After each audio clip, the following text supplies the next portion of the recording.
Muito boa tarde a todas e a todos os presentes aqui no auditório da Universidade Fernando Pessoa e também aos presentes no auditório da Universidade de Évora. Lamentamos as dificuldades técnicas que estamos a sentir. Esperamos que, de algum modo, se possam debelar essas dificuldades e garantir as melhores condições possíveis para a realização deste evento. Começo por dar as boas-vindas a esta sessão de apresentação do livro Challenges and Opportunities for Eurozone Governance. Gostaria de cumprimentar e agradecer a presença dos nossos ilustres convidados, o professor Dr. João Loureiro, da Faculdade de Economia da Universidade do Porto, o professor Dr. José Manuel Caetano, da Universidade de Évora, um dos editores deste livro, a quem felicito também pela concretização desta obra tão importante, bem como cumprimentar e felicitar por esta iniciativa o nosso docente, professor Dr. Paulo Vilamaior. Agradeço igualmente a presença de todos os participantes e faço votos para que a sessão de hoje seja proveitosa e contribua para a partilha de ideias inspiradoras para os temas em apreço, que são da maior importância e de grande interesse para todos nós. Esses temas, conforme consta na nota descritiva do livro, estão relacionados com a recente crise financeira global e os seus impactos na zona euro, que têm sido objeto de muitos estudos, nos quais se tem enfatizado principalmente a dimensão económica. No entanto, nesta obra, defende-se que é necessária uma abordagem multidisciplinar, envolvendo a perspectiva económica, mas também a da ciência política, para uma melhor compreensão da complexidade da crise.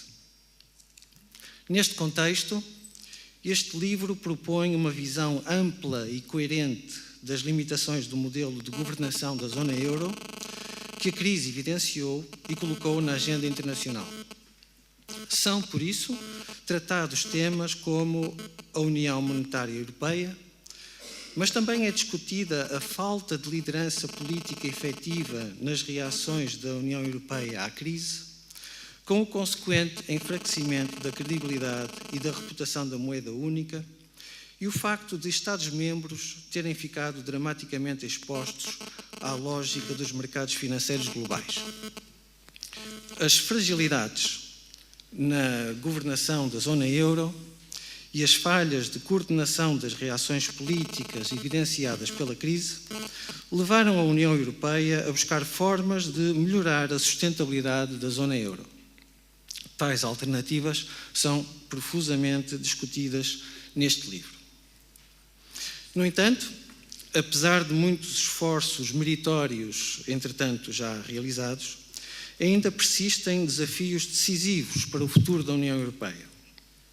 Este livro discute e propõe respostas para se alcançar uma governação com a qual tanto os países centrais como os periféricos encontrem possibilidades de prosperar.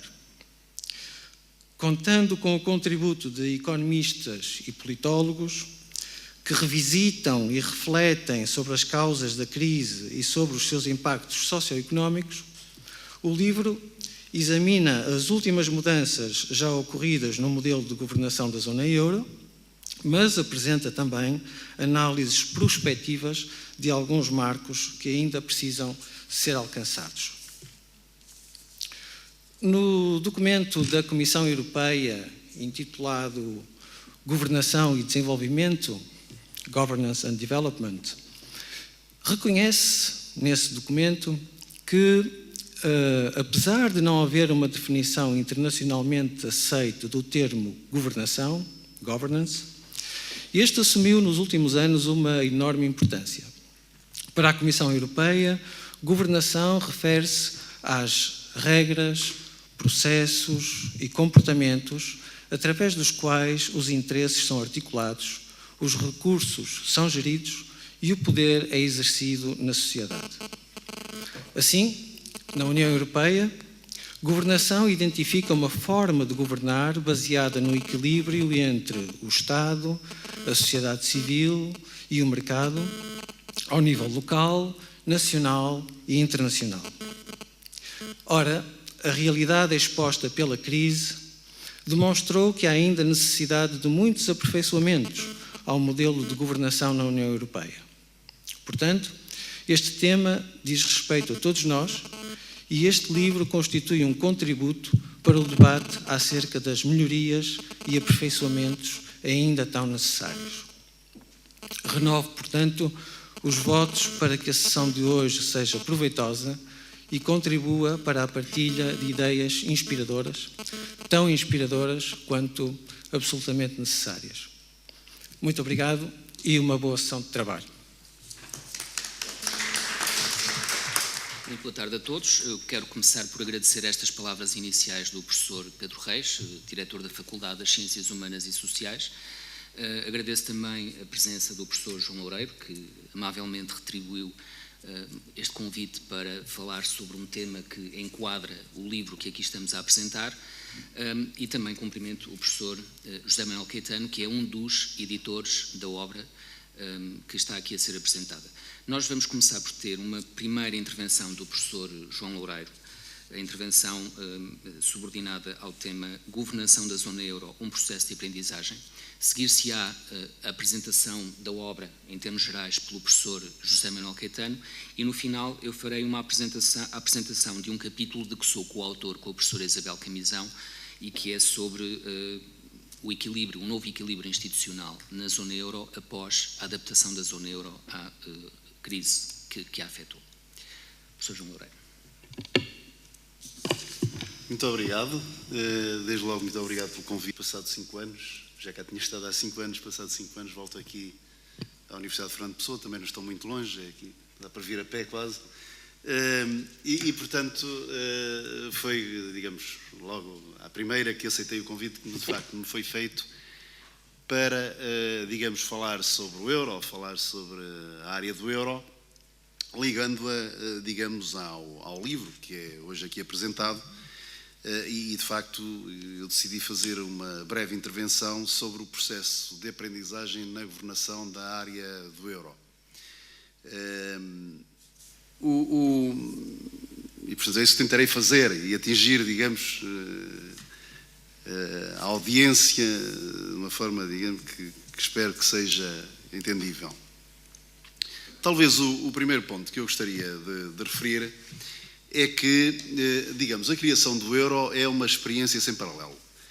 Para a maior parte dos presentes, dos estudantes, digamos, não conhecem outra moeda, diria que não conhecem outra moeda e, portanto, basicamente conhecem o euro e, portanto, falar de escudo é falar de uma coisa do tempo dos reis. Mas antes do escudo, de facto, houve os reis, que era a moeda que antecedeu. Mas, de facto, é uma experiência única porque envolve, digamos, um conjunto bastante alargado de países. Em última análise, está projetado que sejam todos os países da União Europeia a partilharem, digamos, uma moeda que é uma moeda comum. Aliás, esta iniciativa, de que há muitos anos falava para a Europa, como sendo uma forma, digamos, de promover uma maior integração económica e financeira entre os países, hoje chamada União Europeia, no passado chamada Comunidades Económicas Europeias, digamos, está a ser uma experiência que, inclusivamente, apesar dos problemas e da crise, ou das crises, nomeadamente a mais recente que houve, ou as mais recentes que houveram a partir de 2008, e relativamente às quais parece-me que ainda não nos livramos completamente, pelo menos alguns dos países, e quando há um país afetado eu diria que existe, toda a zona está afetada, mas dizia eu que apesar de todas as dificuldades continua a ser uma experiência muito interessante para o exterior. E de tal forma interessante que mesmo no meio da crise houve países que decidiram aderir ao euro. O último exemplo de uma adesão deu-se no início de 2015 e foi o caso da Lituânia, que teve moeda própria até 2014 e, digamos, no meio da crise pediu a adesão, solicitou a adesão ao euro, entrou em 2015. Mas mesmo, digamos, no resto do mundo, a experiência europeia, digamos, tem sido utilizada como um fator que despoltou, digamos, iniciativas no sentido de serem criadas uniões monetárias. Por exemplo, um caso que eu conheço assim relativamente bem é o caso de alguns países africanos, nomeadamente na parte ocidental da África, digamos que têm como projeto também criar uma união monetária, têm datas definidas, inclusive utilizam a mesma estratégia de critérios de convergência, etc. E, portanto, também sobre esse ponto de vista, a experiência do euro, de facto, é uma experiência que é uma referência, digamos, globalmente. Agora, não é uma experiência, digamos, sem problemas.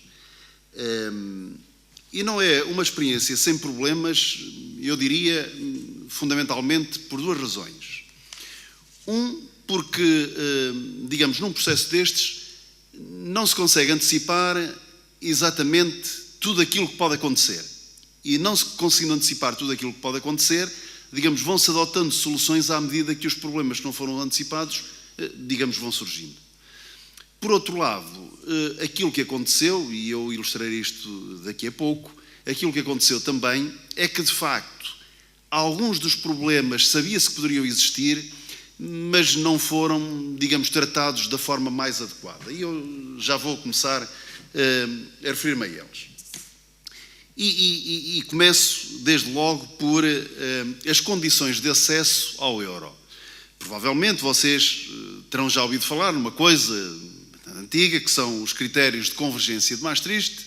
Maastricht, portanto, digamos, o Tratado de Maastricht foi a designação dada a uma das revisões do Tratado, concretamente do Tratado da União Europeia, concretamente a revisão que definiu, e foi um acordo estabelecido em 1992, depois ratificado por todos os países em 93, portanto já lá vão 20 e muitos anos, e foi na revisão desse tratado que ficou definido que iria ser criada uma moeda comum para os países europeus, desde que eles cumprissem uma série de requisitos, sendo certo também que se os cumprissem teriam que aderir. E portanto ficou nessa altura definido que a data limite para a criação da tal moeda única, na altura não tinha nome, seria 1999, janeiro de 99, que foi de facto a data em que efetivamente, digamos, o euro entrou em funcionamento, na altura em 11 países da União Europeia. Pois bem, relativamente aos critérios para entrar no euro, que continuam a ser válidos hoje para os países que, sendo a União Europeia, ainda não estão no euro, e há cerca de 10 países em que isso acontece, a generalidade deles, digamos, por vontade própria, ainda não quiseram aderir ao euro, não todos, mas uma parte deles nessa situação, mas esses critérios, os critérios de convergência de Maastricht, digamos, faziam todo o sentido. E faziam todo o sentido, digamos, podemos dividi-los aqui em dois blocos. Um que era, digamos, é necessário os países que entram para o euro terem uma história de estabilidade de preços, portanto, baixas taxas de inflação, e depois, digamos, terem também taxas de câmbio relativamente estáveis na situação atual. Os países que ainda não estão no euro têm uma moeda própria e, portanto, a sua taxa de câmbio tem que estar estável relativamente ao euro, e pelo menos um período de 2 anos. Ora, bom, na altura não era o euro, havia uma coisa que se chamava Unidade de Conta Europeia, que era a moeda, digamos, que era uma moeda puramente escritural, que se transformou depois no euro, a partir de 1 de janeiro de 1999, e, portanto, a estabilidade era contra esse referencial, que era um cabaz de moedas, digamos assim. Estes dois critérios, basicamente visavam que os países estivessem habituados, portanto, a uma estabilidade de preços, porque só se pode ter estabilidade cambial se tiver estabilidade de preços. Aqueles que são estudantes já ouviram falar na paridade dos poderes de compra e, portanto, inevitavelmente é uma ocorrência, digamos, é uma inevitabilidade. Se tem taxa de câmbio estável é porque se tem estabilidade de preços, relativamente às moedas que nos servem de referência, que por sua vez também têm estabilidade de preços, e, portanto, ali na altura a Alemanha era o referencial de estabilidade de preços da União Europeia, e, portanto, esse foi um conjunto de critérios. Garantir estabilidade de preços, e é assim que a área do euro tem vivido. A área do euro tem vivido com taxas de inflação, desejavelmente da parte do BCE, taxas de inflação à volta de 2%, infelizmente, porque tem sido por maus motivos, nos últimos anos têm sido até valores bastante aquém desse objetivo, portanto, bastante baixos, e, portanto, que o BCE até gostaria que fossem mais altos. E depois temos um outro conjunto, digamos, de critérios, que era déficits orçamentais reduzidos, não ultrapassar, toda a gente ouve falar frequentemente, porque ele continua a ser válido hoje no Pacto de Estabilidade e Crescimento, que é o déficit não ultrapassar 3% do PIB, e depois a dívida pública não ultrapassar 60% do PIB, ou, se ultrapassar, estar a convergir para esse valor, e, ainda dentro deste segundo conjunto de critérios, baixas taxas de juros da dívida pública de longo prazo. Mas também baixas taxas de juros de dívida pública de longo prazo, em princípio, que é que indiciam? Bom, se as taxas de juros são baixas, é porque o devedor, isto é, os Estados, tem boa reputação, tem um bom rating e, portanto, pagam uma taxa de juros relativamente baixa. E, portanto, estamos aqui a falar, basicamente, estamos a falar da mesma coisa.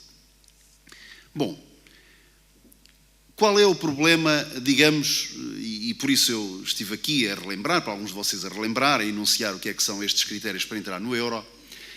O que é que, digamos, a experiência recente nos mostra? Que houve algo que se calhar deveria estar lá e não esteve. É o caso da dívida externa. Se nós virmos os países que na crise pós-2008, como sabem, houve uma crise global de 2008, mas logo a seguir depois houve, no caso europeu, crises de dívida pública, depois houve crise bancária e, portanto, restrições de liquidez em muitos países, incluindo em Portugal, portanto, os bancos sem liquidez, e essa crise, ou essas crises, que determinou que vários países pertencentes à área do euro pedissem resgates, no caso de Portugal, da Espanha, do Chipre, da Grécia, todos esses países, se formos ver, são os países que têm as piores contas externas, são os países que têm mais desequilíbrio externo. E, portanto, de facto, percebemos agora que há ali uma variável que escapou, que é, digamos, como é que estão as contas externas destes países. Mas para verem que, de facto, era algo que aí era uma percepção de que se calhar não era importante, a esse propósito houve porque só estou aqui a relembrar a situação, porque foi uma frase, digamos, foi na altura uma afirmação que ficou célebre já na altura, mas que hoje é frequentemente repetida, que foi, digamos, um governador do Banco de Portugal, que o Banco de Portugal é responsável por fazer as estatísticas cambiais do país e, portanto, da balança de pagamentos e dívida externa, etc., e, portanto, vendo-se todos os anos, nós tínhamos uma necessidade de financiamento externo e, portanto, a nossa dívida externa ou a posição de investimento internacional se deteriorava continuamente. Lhe perguntaram, mas isso não é um problema, o país não está... Não, isto agora não é problema porque nós estamos numa união monetária e, portanto, numa união monetária os países podem ter déficits externos. Bom, nós vimos que ter um déficit externo, na prática, significou, mais tarde, simplesmente não termos liquidez, isto é, os bancos não terem liquidez, o Estado não ter liquidez, as famílias e as empresas não terem liquidez. E, portanto, só para dizer que isto na altura não era visto como um problema e acabamos por constatar que, de facto, é ou pode ser um problema e pode ser um problema muito grave. Na minha perspectiva, foi a razão que levou a que os vários países, incluindo Portugal, digamos, tivessem solicitado um resgate por instâncias financeiras internacionais. Mas depois, o próprio facto de os economistas terem determinado que havia aquele conjunto de critérios que eu há pouco referi, que seria relevante os países cumprirem para que a União Monetária futuramente, a moeda comum, pudesse não viver em instabilidade e, portanto, pudesse decorrer normalmente. Depois dos economistas terem desenhado, digamos, esse conjunto de critérios, eles na prática não foram levados muito a sério. E quando foi a seleção dos países, ou ainda antes de ser feita a seleção dos países fundadores do euro, portanto, o euro começou a funcionar em 1 de janeiro, enquanto moeda escritural em 1 de janeiro de 1999, depois de 2002, digamos, também notas e moedas, e a decisão, digamos, a escolha dos países, a decisão sobre quais os países que iam aderir, foi tomada no verão de 1998, e na altura o então Presidente da República português disse o seguinte, só para verem que de facto umas coisas eram consideradas. Que aliás é uma coisa que fica, digamos que eu pessoalmente na altura, digamos como economista, fiquei um bocadinho melindrado. Que é, ele disse basicamente o seguinte, nós os políticos vamos decidir quem entra e vocês os economistas vão criar, vão fazer com que os números batam certo com os critérios que vocês próprios estabeleceram. É uma frase que eu recortei do jornal e que ainda guardo religiosamente. Portanto, um cantinho do jornal dito isto na altura. Ora bom, e foi isso que de facto levou, na minha perspectiva, a que tivesse entrado para o euro países que se calhar não estavam em condições de entrar. E uma boa parte deles são aqueles precisamente que determinaram toda a turbulência em que o euro tem corrido. Só, de facto, isto já lá vão bastantes anos, os mais velhos, digamos, recordar-se-ão, mas só para os mais novos, que eventualmente não terão lido sobre o assunto, vou-vos dar aqui uma breve lista de coisas que foram feitas para que alguns países pudessem entrar no euro.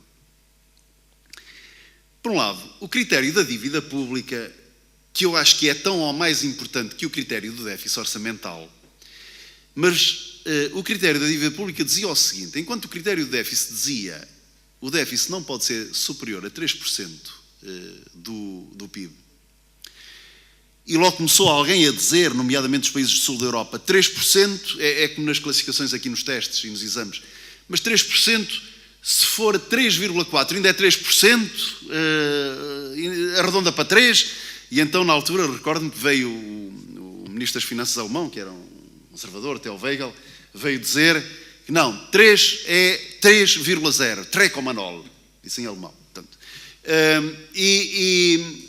mas na altura, relativamente ao critério da dívida pública, dizia-se que, como havia vários países que tinham dívidas superiores a 60% do PIB, dizia-se, bom, se o país tiver, para não inviabilizar a entrada do país que tem 60% da dívida, um valor superior, desde que esteja a convergir, já se aceita.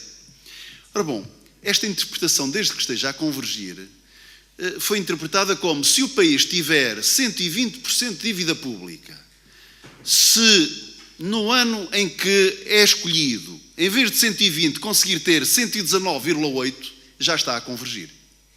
E, portanto, foi isto que aconteceu em vários casos, nomeadamente porque na altura já havia 2 países, que era a Bélgica e a Itália, com dívidas públicas muito elevadas, e o caso da Itália era mais grave, que aliás se tem mantido.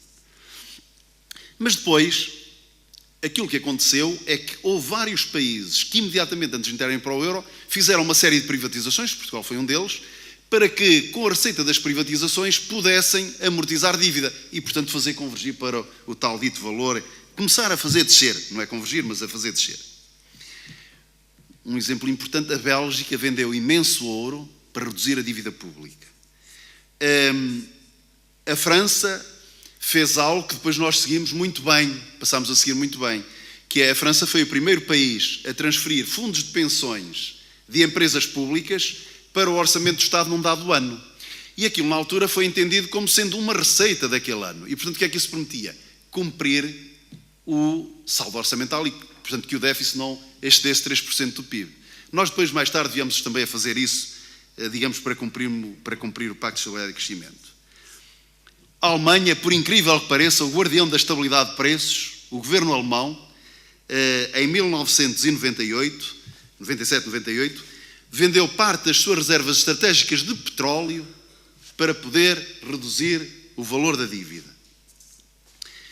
Portugal fez uma coisa, já agora, para falarmos aqui do caso também de Portugal, há uma empresa que foi criada por essa ocasião, que ainda existe, que é a Par Pública, que foi uma empresa criada para ficar com as participações do Estado em empresas. E, portanto, basicamente o que é que foi feito? Nessa altura, o Estado passou as participações que tinha nas empresas públicas e que iria privatizar, passou para a Par Pública, a um preço muito baixo, estrategicamente, de forma a que a Par Pública privatizou a um preço muito mais elevado. Como aí estamos a falar de uma diferença de preço, isso foi lucro da Par Pública. Como é uma empresa tida a 100% do Estado, isso foi transferido sob a forma de dividendos para o orçamento do Estado e ajudou a cumprir o valor dos 3% para o déficit. Mais um exemplo. A Itália criou o famoso imposto especial para a Europa, que só foi cobrado no ano de 1997 e, quando foi criado com a promessa de ser devolvido aos contribuintes nos 3 anos seguintes.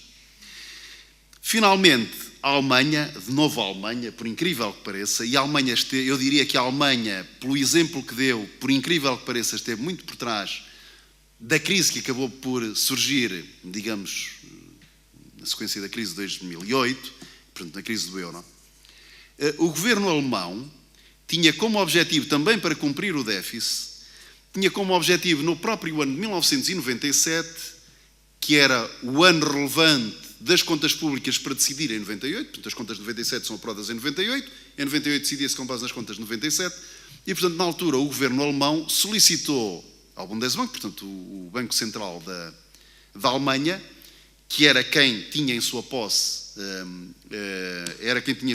as reservas de ouro, solicitou que a venda de ouro fosse feita em 97, tomou uma decisão, digamos, um bocadinho em cima da hora, que é, solicitou vendam e transfiram de imediato os ganhos da venda, porque lá está, estava contabilizado a preço inferior ao preço do mercado, transfiram de imediato, ainda em 97, as mais-valias da venda do euro para o orçamento do Estado.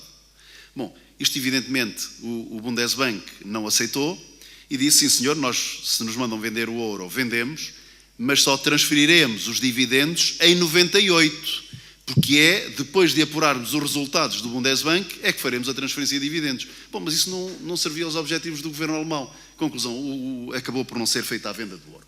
Mas isto só para dizer o seguinte, de facto, digamos, logo de início, apesar de haver, digamos, exigências, de facto, digamos, a decisão dos países que entravam no euro foi uma decisão basicamente política e vocês, os economistas, justifiquem. Pronto. Ora bom, isso não aconteceu apenas com a entrada no euro. Aconteceu depois também com a aplicação do chamado Pacto de Estabilidade e Crescimento. No essencial, saberão, já ouviram falar, mas assim, de uma forma muito simples, o Pacto de Estabilidade e Crescimento transferia as regras relativamente às contas públicas, transferia já para o funcionamento da própria União Monetária, portanto, para o funcionamento do euro. E o que aconteceu? Relativamente ao Pacto de Estabilidade e Crescimento, basicamente não funcionou. De novo, foram criadas, digamos, foi criado o enquadramento adequado para o euro, mas depois, digamos, houve desleixo e, portanto, achava-se que podia ser de qualquer maneira. 2 ou 3 exemplos. Foram feitos uma série de truques contabilísticos para que os países não tivessem déficit superior a 3% e não tivessem sujeitos às penalidades ou àquilo que está previsto no chamado procedimento por déficit excessivo. O exemplo, eu há pouco falava do caso da França, da transferência de fundos de pensões de empresas públicas para o Estado.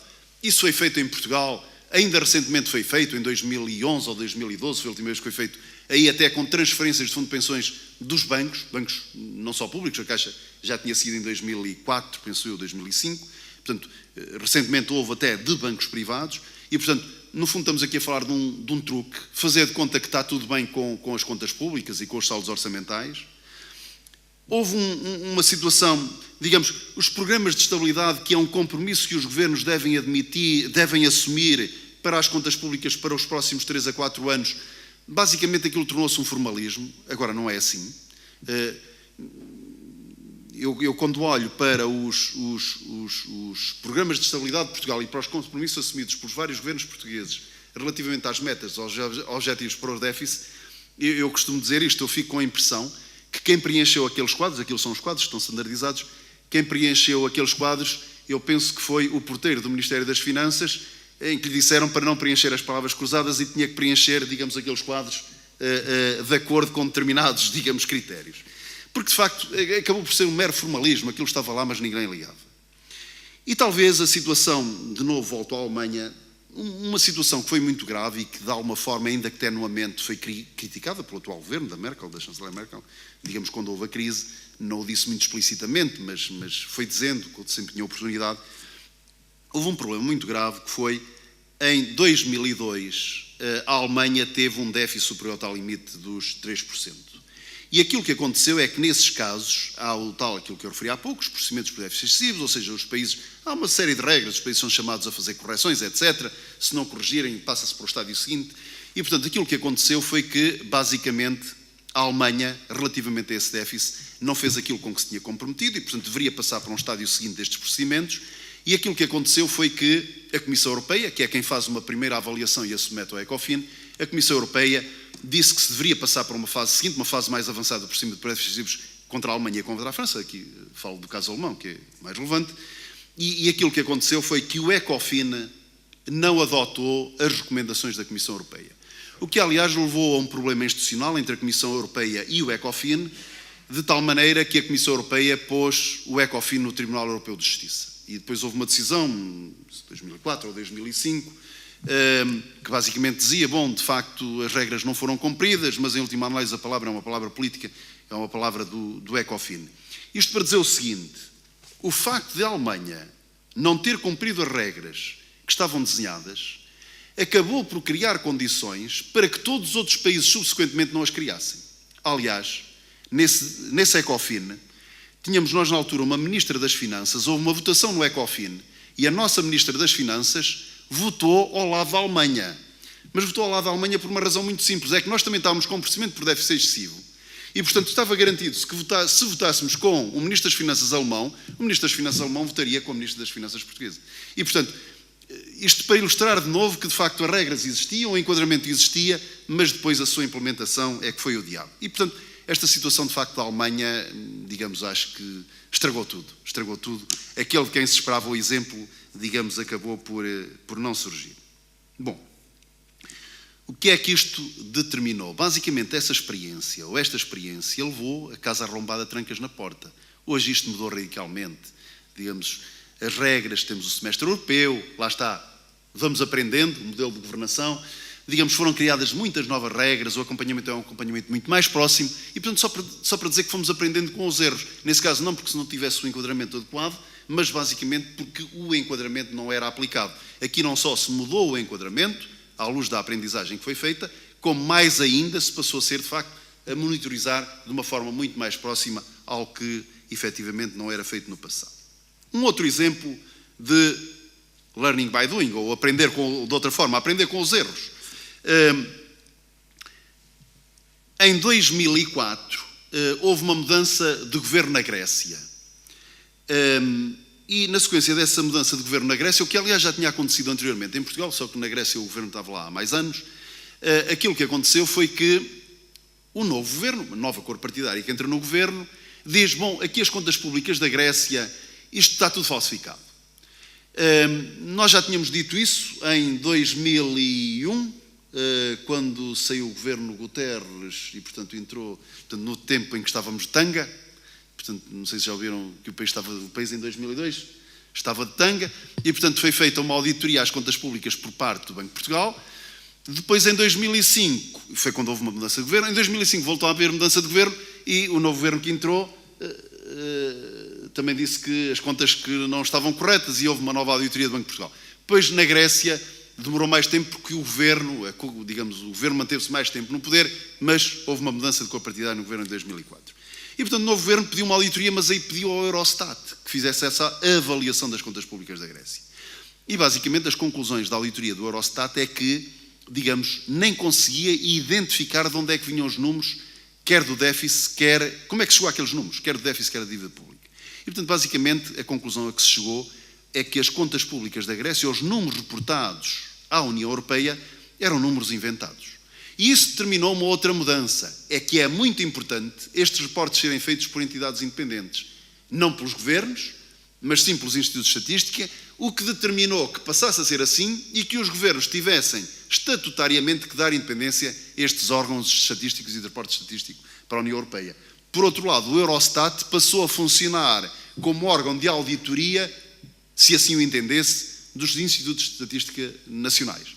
E, portanto, de novo, reparem, um processo de aprendizagem, de ajustamento, de reformulação do modelo de governo, até do modelo de governo estatístico. Bom, o próprio BCE, digamos, terá estado aquém, durante bastante tempo, daquilo que era previsível, mas é o tal processo de aprender com o erro.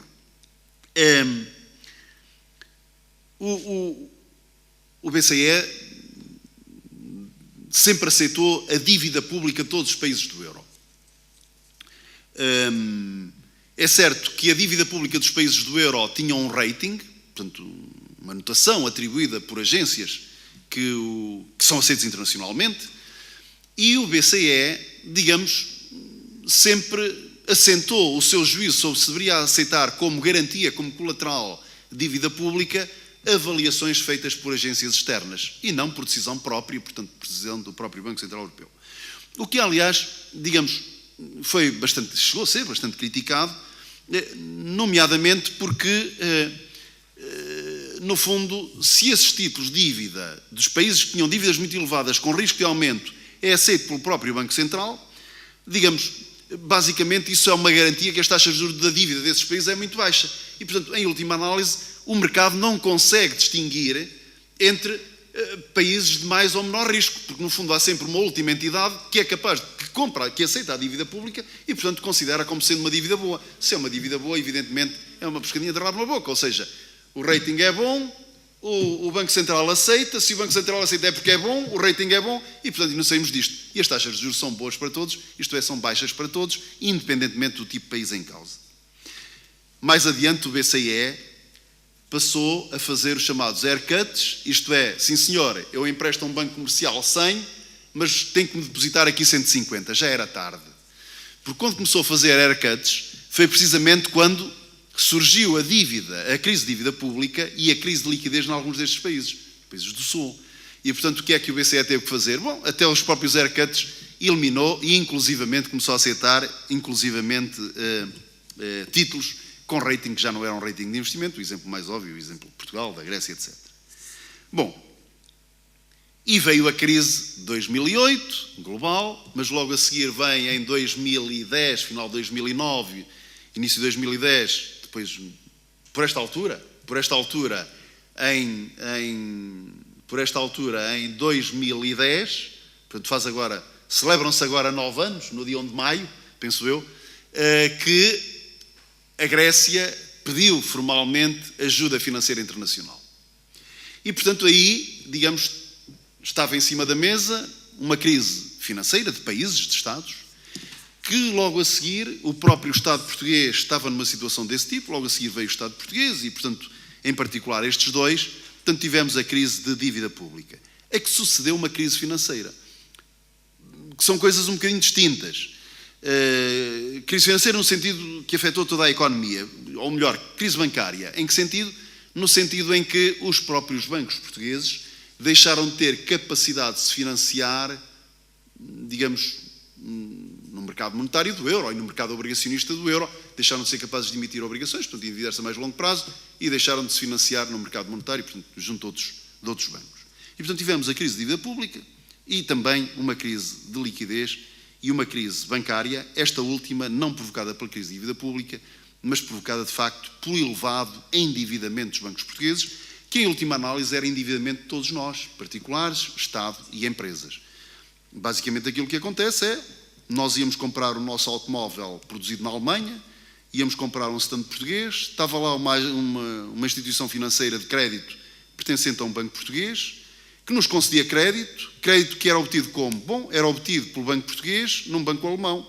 E, portanto, basicamente o que tivemos durante anos, estes déficits o que eram, assim de uma forma evidentemente ilustrativa e muito simplista, mas basicamente nós estávamos a comprar os automóveis alemães, a título ilustrativo, com a poupança dos próprios alemães. Isto é, poupança gerada em alguns países da área do euro, que era canalizada para os bancos portugueses, que se financiavam, que era canalizada para as famílias e para as empresas, que por sua vez adquiriam bens lá fora e que assim alimentavam o déficit da nossa balança corrente.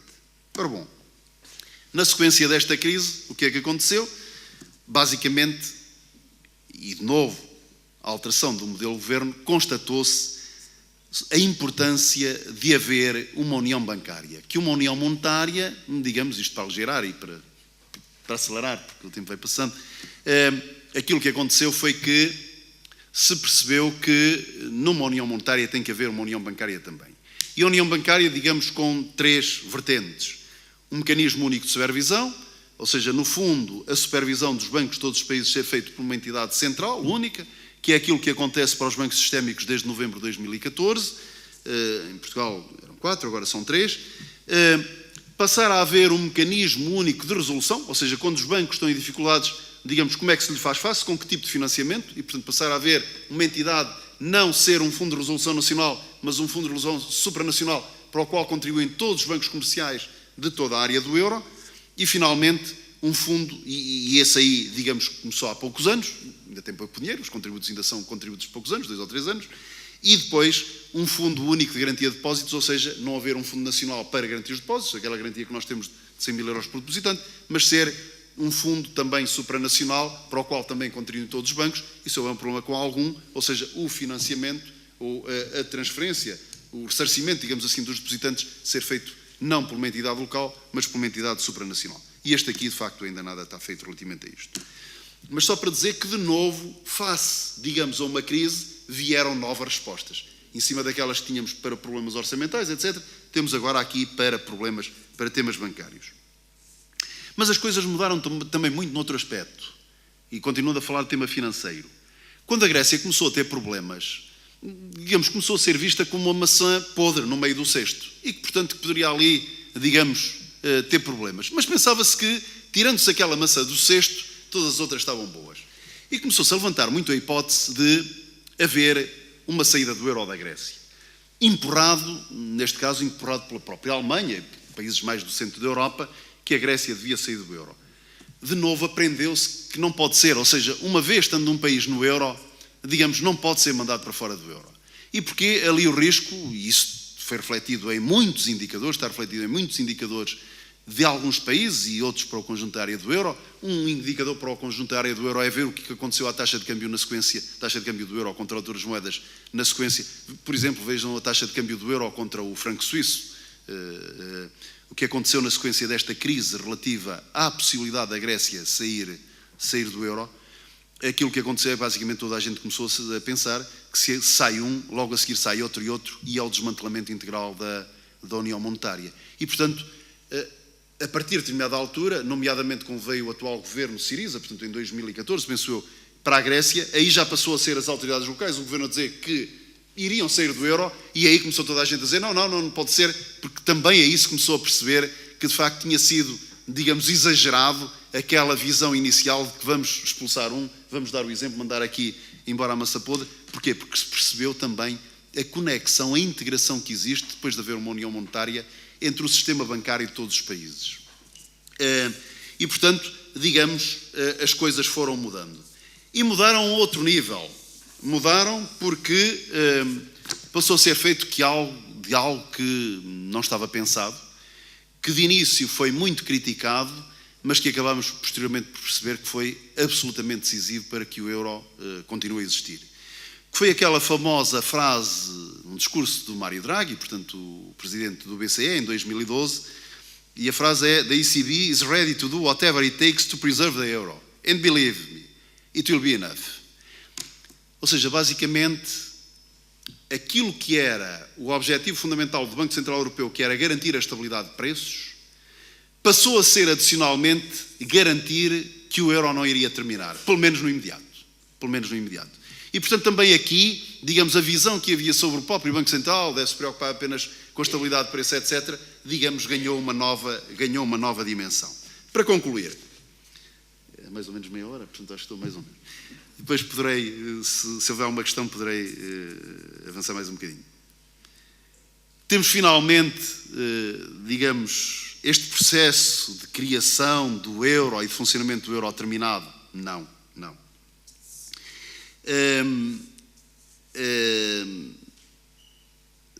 Isto é, vai o euro e o enquadramento que temos para o euro existir tal como hoje o conhecemos?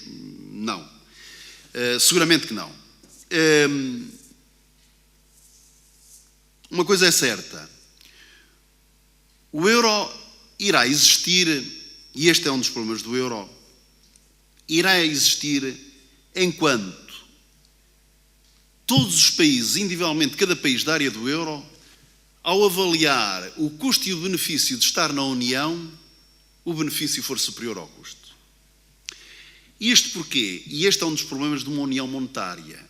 É que mesmo que o Banco Central Europeu faça o que quer que seja necessário para preservar o euro, em última análise, a decisão de estar do euro é dos respectivos países.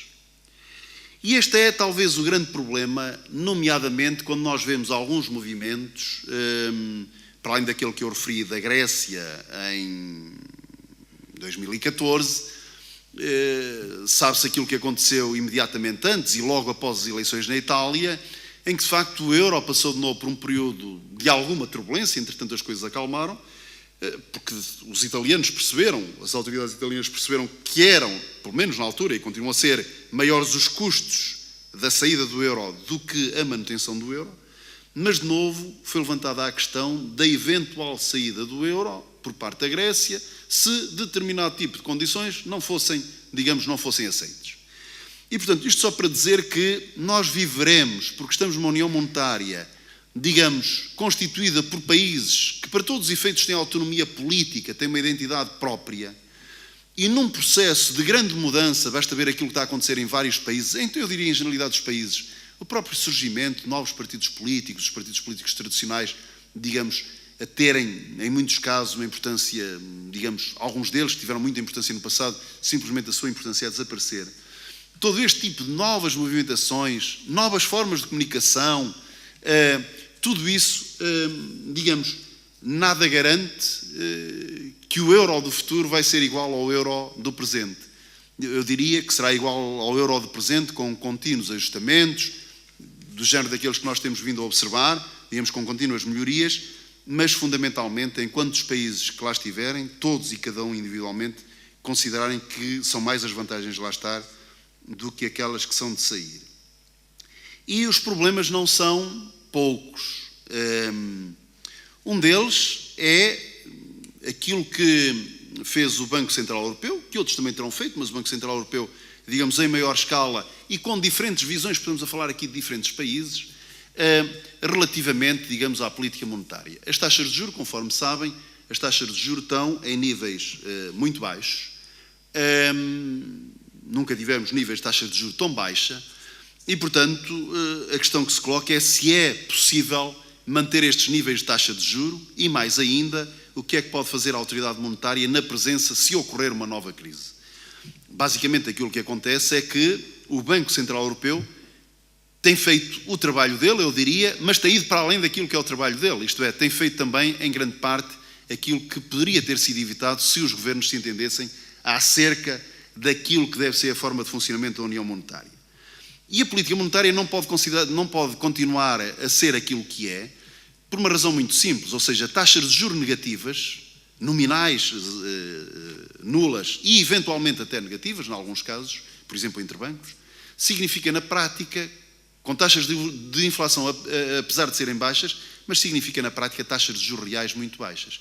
E, portanto, o problema que se coloca, e é um problema muito importante, é o problema da poupança. Um dos grandes problemas que tem a área do euro, ou muitos países da área do euro, é um problema de dívida, como aliás outros países, noutros pontos do globo. É um problema de excesso de dívida.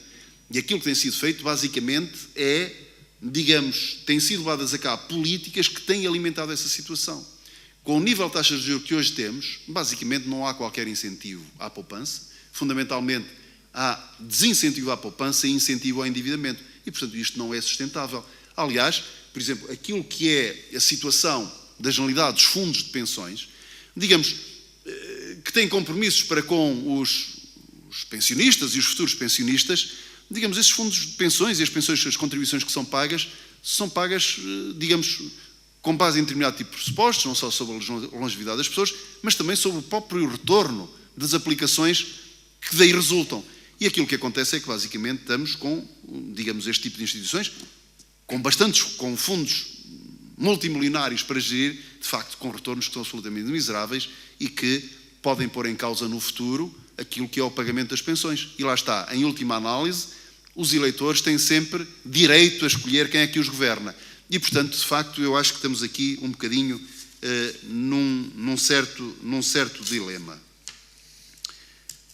A realidade é que temos mercado para os políticos, digamos, e quando as decisões daqueles que estão no poder não agradam, surgem necessariamente outro tipo de políticos a pregar aquilo que o eleitor quer ouvir.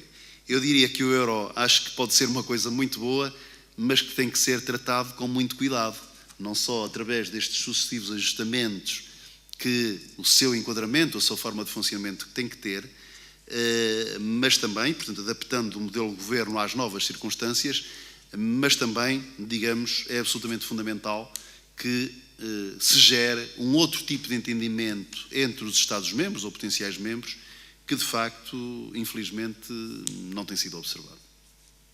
Fico-me por aqui. Muito obrigado.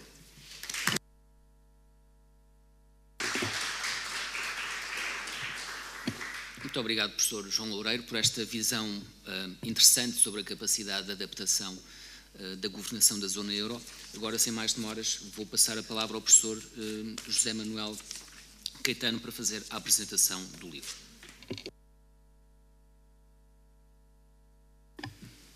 Senhor, muito obrigado. Eu gostaria de, primeiro que tudo, uns breves agradecimentos. Por um lado, à Universidade de Fernando Pessoa por aqui nos acolher, e, em especial, digamos, ao meu colega Paulo Vilamaior, pela forma inexcedível como organizou esta sessão. Agradecer também, digamos, às audiências presentes, quer aqui, quer no anfiteatro em Évora, que são fundamentalmente alunos, o que, de alguma forma, cumpre também um dos objetivos dos promotores desta obra, que era contribuir para a divulgação e a discussão de um tema fundamental e que vai fundamentalmente influenciar o futuro dos jovens. Agradecer também, digamos, aos autores que colaboraram nesta edição.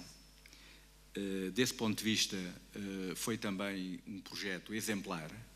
Temos contribuições de 19 académicos, professores, investigadores. Alguns trabalham em instituições públicas dedicadas a questões de natureza económica, como o Banco de Portugal ou o Ministério das Finanças. Envolve pessoas pertencentes a 11 instituições de ensino superior, o que não é fácil de coordenar vontades para chegar a um projeto desta natureza. Por isso, o resultado que aqui está é, efetivamente, um resultado que nos, enfim, envaidece um pouco, porque mostramos que é possível pôr pessoas de distintas instituições a funcionar para projetos com objetivos partilhados. Finalmente, uma palavra para este modelo de sessões que nós aqui pretendemos, é tendo, digamos, num espaço simultâneo, uma partilha através do web streaming do que aqui se passa com, neste caso, a Universidade de Évora, e que poderá ser estendido a outras academias. Por isso eu gostaria também de agradecer o trabalho empenhado dos técnicos desta Universidade e da Universidade de Évora, que na parte informática e na parte audiovisuais tudo fizeram para tentar garantir as condições de bom funcionamento da sessão. Posto isto, eu tinha e vou usar, digamos, uma breve apresentação, atendendo fundamentalmente ao público presente, para falar não especificamente sobre os resultados, digamos, da nossa investigação, que está expresso, digamos, nos 12 capítulos que englobam esta obra, mas para, digamos, discutirmos também um pouco, termos alguma base de discussão sobre aquilo que já foi aqui amplamente e muito bem referido pelo professor João Loureiro, sobre a forma como foi sendo construído este projeto de união monetária, sem ter tomado as devidas precauções. Porque não foi apenas o desenho institucional que falhou, foi fundamentalmente, digamos, o aspecto negligente, profusamente aqui evidenciado, que esteve na base dos nossos supervisores, dos políticos e, naturalmente, dos agentes. Os agentes económicos agiram em conformidade. Posto isto, eu passo ali para o púlpito porque fiz uma apresentação em PowerPoint e vou-me socorrer dela.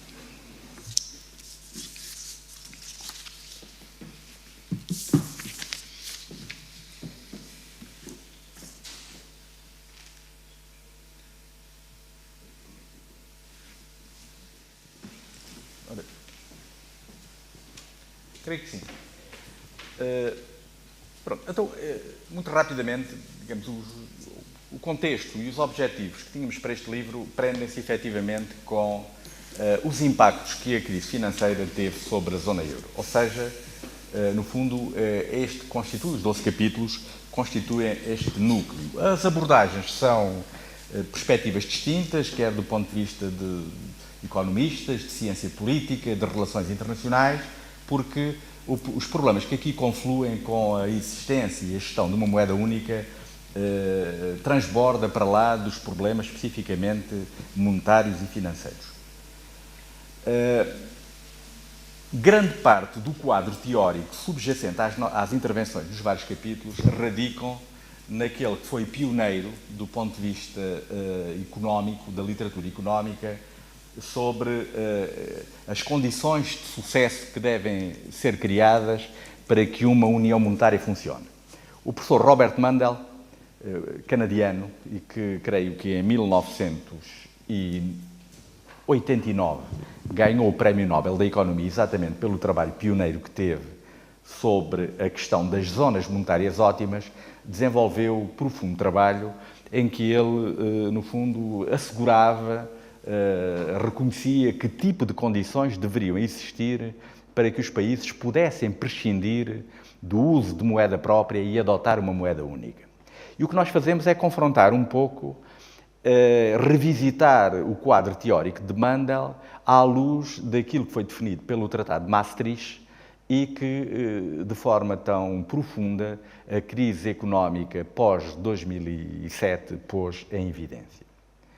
Ou seja, a crise revelou as lacunas do ponto de vista da arquitetura, do funcionamento da zona euro, mostrou a falta de liderança política em termos de capacidade de reação das instituições, o que acabou por reduzir a credibilidade do próprio projeto e, naturalmente, deixou alguns países da zona euro numa situação de penúria financeira que depois, naturalmente, teve consequências sobre a sua incapacidade de financiamento e teve consequências económicas e sociais muito profundas.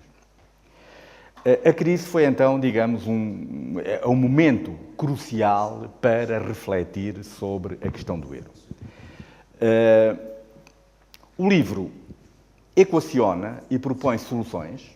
Não estamos a compartilhar com a Évora. Não? Não. Eu depois, na quinta-feira, mostro-lhes o vídeo. Deixe-me só entrar aqui. Já saímos da sessão e tudo. Já? Aqui. Deixe lá, então.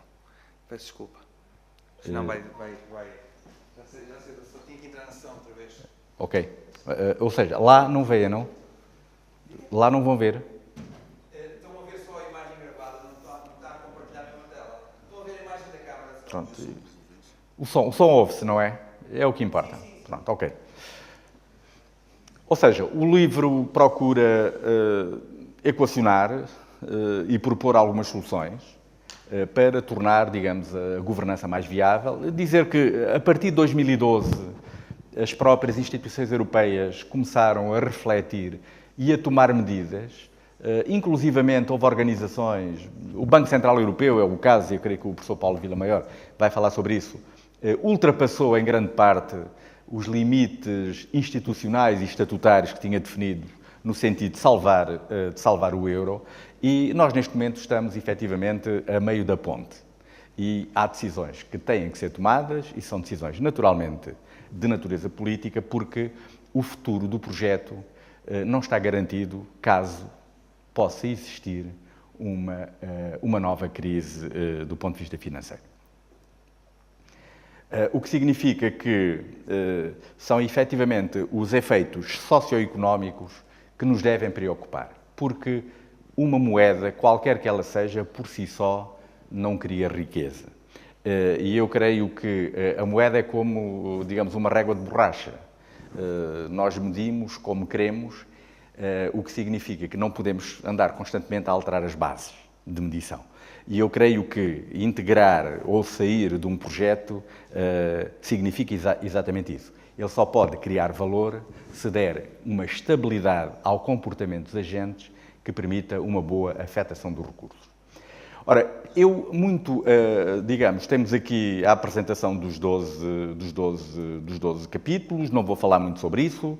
Há uma breve, digamos, o leaflet do flyer que está a circular pela sala, onde naturalmente poderão ver o conteúdo da obra. Já agora dizer que esta obra está editada em língua inglesa na editora Nova Science de Nova Iorque. É uma obra extremamente cara. Nós estamos a diligenciar no sentido de ela ser publicada por uma editora portuguesa, com preços muito mais acessíveis, e queremos neste momento ter garantidas condições para, em setembro, podermos ter uma versão portuguesa, e esperemos ainda ir a tempo, porque até lá seguramente nada se vai resolver de estrutural, o que significa que estes debates continuam a ter o seu tempo. Uma breve nota, e dado que estamos perante alunos, para refletir sobre a importância desta questão. A importância de uma união monetária tem a ver exatamente com isto. É que, digamos, as taxas de juros, as taxas de câmbio e as taxas de inflação são efetivamente postas em causa quando digamos, os países aderem a um projeto monetário, ou seja, que deixam de ter uma política monetária autónoma, têm que prescindir de alguns graus de liberdade. Há aqui, digamos, um princípio, que é o chamado princípio da trindade impossível, que no fundo justifica as estratégias que levam os países a ter que escolher qual a opção que querem ter em termos de regime monetário. Por um lado, há três questões que são fundamentais. Os países não podem assegurar simultaneamente uma mobilidade externa de capitais, entrada e saída de fluxos financeiros sem qualquer controlo, não podem querer ter taxas de câmbio fixas, ou seja, limitar as variações cambiais da sua moeda, e não podem querer ter simultaneamente uma política monetária autónoma. Ou seja, perante esta trindade impossível, como ficou reconhecido na literatura económica sobre isto, nós temos que nos colocar aqui, digamos, num dos lados deste triângulo. A opção que foi tomada na zona euro foi exatamente colocarmos do lado em que prescindimos de ter uma política monetária autónoma e passamos a ter, digamos, uma taxa de câmbio fixa, no caso, o euro. Ou seja, nós prescindimos de ter a nossa moeda. E mantemos a liberdade de circulação de capitais. Foi exatamente a liberdade de circulação de capitais e a volatilidade que se verificou na circulação desses capitais que fez depois despoltar a crise financeira e levar a espirais de contágio para os quais as autoridades centrais e as nacionais não tiveram capacidade de reação. Ora, esta trindade impossível é efetivamente importante e leva os países, digamos, perante dilemas. O dilema na União Europeia ficou resolvido à partida quando se decidiu que os países prescindiriam e outorgariam a sua política monetária a uma entidade externa e que funcionava de forma independente em relação aos regimes políticos. Porque os estatutos do BCE, entidade gestora da política monetária, salvaguarda a independência do banco e orienta a sua ação para o cumprimento de objetivos específicos. No caso, o controlo da inflação a níveis que rondariam os 2%. Ao Banco Central Europeu não foi outorgada qualquer outra função, nem de socorrer os Estados, nem de intervir nos mercados para facilitar o acesso ao financiamento. O objetivo era apenas salvaguardar a integridade do euro através de um controlo da inflação. Ora, efetivamente, esta questão foi, digamos, previamente muito discutida, previamente à criação do próprio Tratado de Maastricht e da criação da zona euro, foi muito discutida porque, até na senda de Robert Mundell, o tal senhor que dissertou sobre a teoria das zonas monetárias ótimas, ele advertia para a possibilidade de haver choques de natureza assimétrica, ou seja, de haver eventos externos que, pela sua dimensão, afetavam o comportamento económico e que não se repercutiam de igual forma em todos os membros de uma dada comunidade. Ou seja, a natureza destes choques assimétricos levou a equacionar, ele e depois os seus seguidores, uma série de critérios de natureza económica e critérios de natureza política que deveriam estar assegurados à partida antes de iniciar um processo de unificação monetária. Recordar-vos apenas, do ponto de vista económico, havia três grandes critérios. É se dentro da zona havia ou não mobilidade laboral, se, digamos, perante uma situação de desemprego em Portugal, ele poderia ser resolvido através da migração dos portugueses desempregados para a Suécia ou por qualquer outro espaço, era a forma de mitigar os efeitos de ajustamento e reduzir o impacto socioeconómico do choque. A partir desses critérios, dentro da União Europeia, esta mobilidade não está assegurada, por motivos vários, não vale a pena falar sobre eles. Se o grau de abertura, de exposição ao exterior das economias era elevado, em geral todas as economias da União Europeia têm um grau elevado de abertura ao exterior, têm estruturas produtivas diversificadas, mas não têm transferências fiscais. O que significa que há falta de uma política fiscal e de um orçamento unificado, com capacidade de fazer o ajustamento dentro da União. Este era um calcanhar daqueles do próprio projeto. E foi muito referido, porque é que previamente, digamos, ou paralelamente à questão dos critérios de convergência nominal que foram definidos, não foram também definidos critérios de natureza, critérios que assegurassem uma maior convergência real. Por outro lado, a homogeneidade das preferências dos agentes económicos e particularmente dos governos, que representam as tendências desses agentes, também só parcialmente é que digamos, eram convergentes. Os alemães ou os latinos têm preferências muito diferentes em relação ao uso das políticas económicas, o que significa que as combinações, os mixes efetivos de políticas têm a ver exatamente com este tipo de escolhas que são feitas ao longo do tempo. E não é por decreto que nós harmonizamos e homogeneizamos as preferências. E, finalmente, tem que haver, digamos, a moeda única tem que ser mais do que apenas o meio monetário.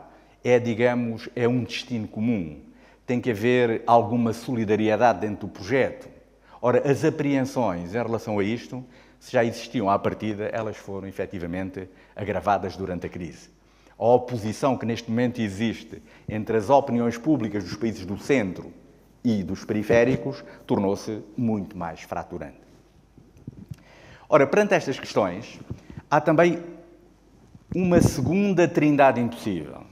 É que o modelo escolhido dentro da União Europeia pretendia assegurar a soberania fiscal dos Estados nacionais. Depois uma cláusula do no bailout, aquilo que nós chamamos, digamos, os países e as instituições comunitárias não socorreriam em situação de crise financeira, não têm capacidade nem autorização para socorrer os países ou os agentes mais afetados. Isto era uma questão. Está explícito no próprio Tratado de Maastricht e as instituições comunitárias inicialmente lidaram com pinças em relação a este aspecto. E depois, uma política monetária outorgada a uma entidade independente em relação à questão da política. Ou seja, a gestão desta situação era muito complicada, porque os países eram fortemente divergentes do ponto de vista estrutural. Não apenas em termos de nível de desenvolvimento económico e tecnológico, mas também em termos das próprias estruturas, funcionamento das estruturas económicas. Ora, perante isto, o que é que se foi fazendo? Foi-se tentando remediar, após 2012, com alguns enxertos que estão, enfim, a renovar um pouco a governação económica.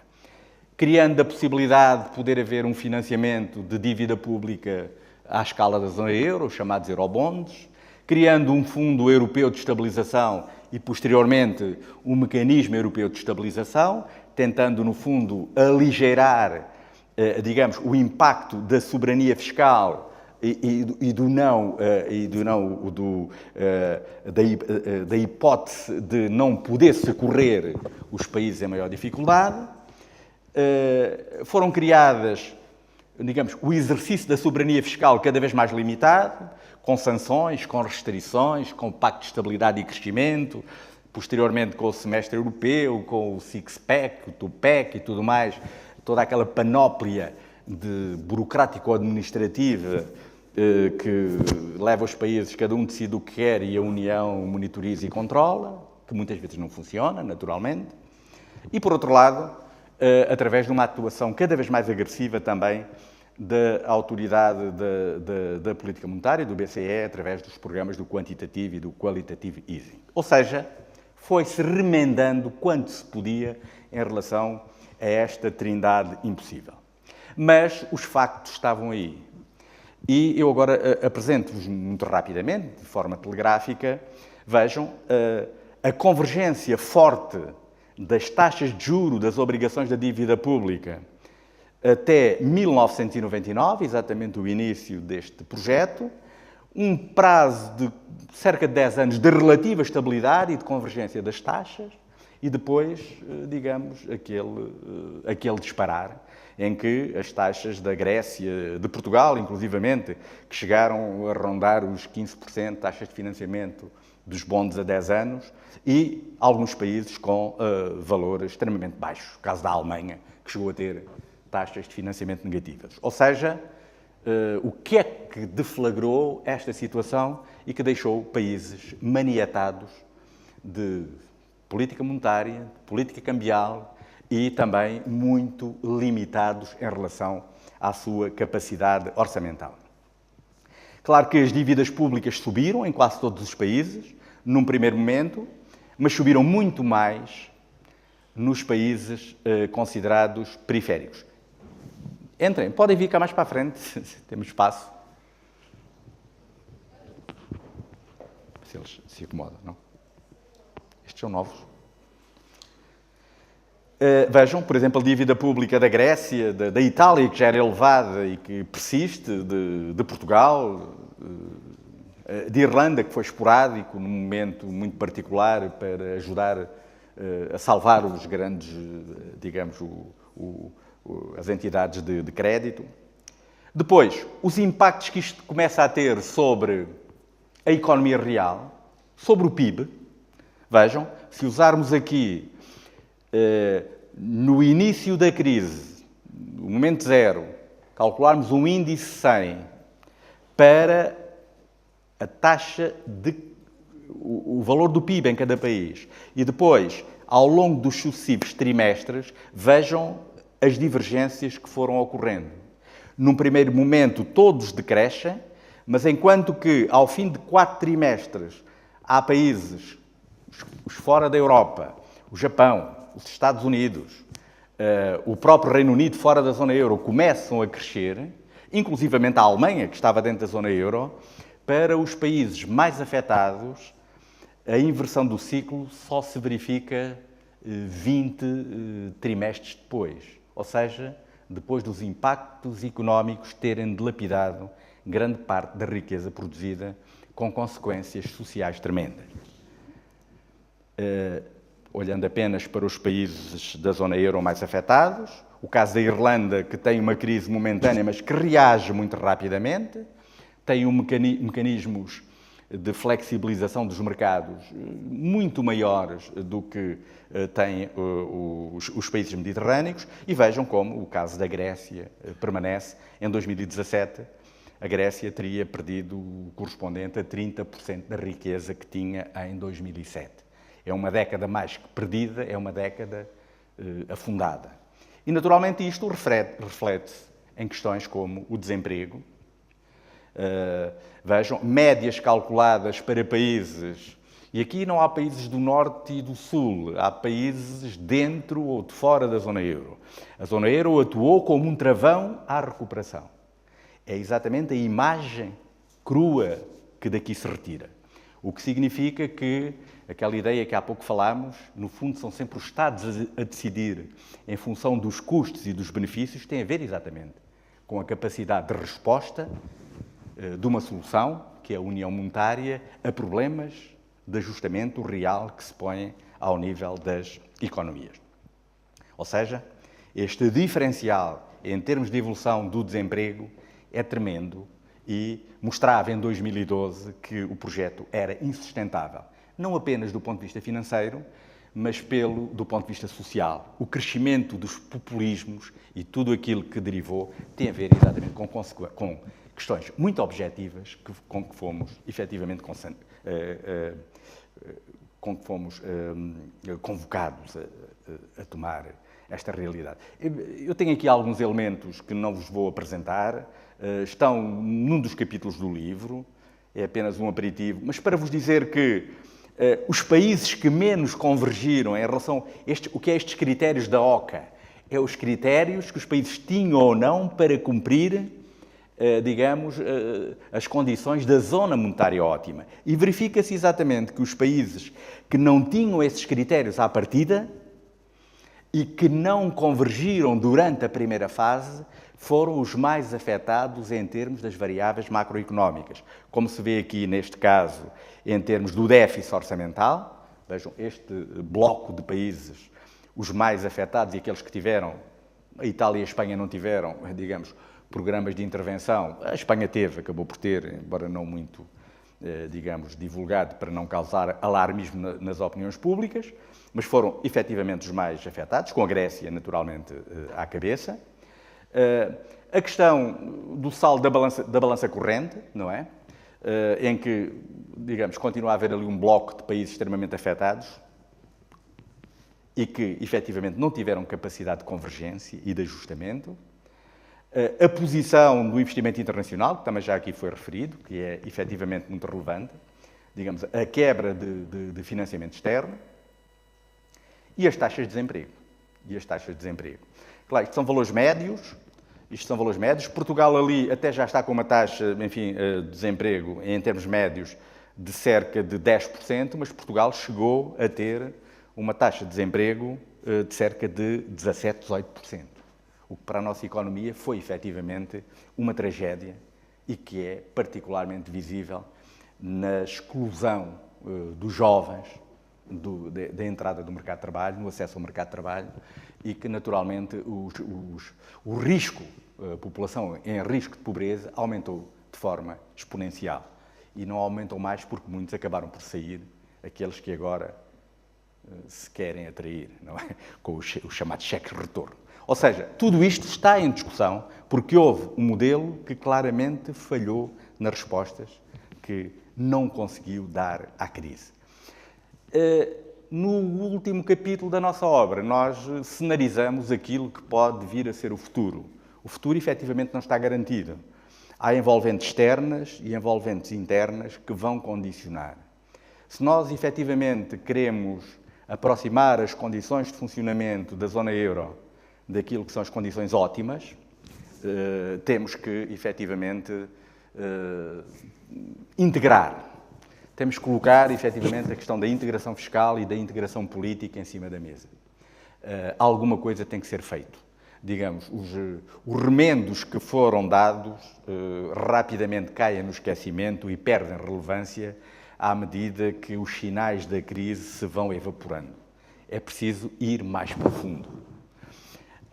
Senão, acontece exatamente isto, ou seja, a extinção da zona euro pode significar exatamente, digamos, a dissolução do projeto europeu.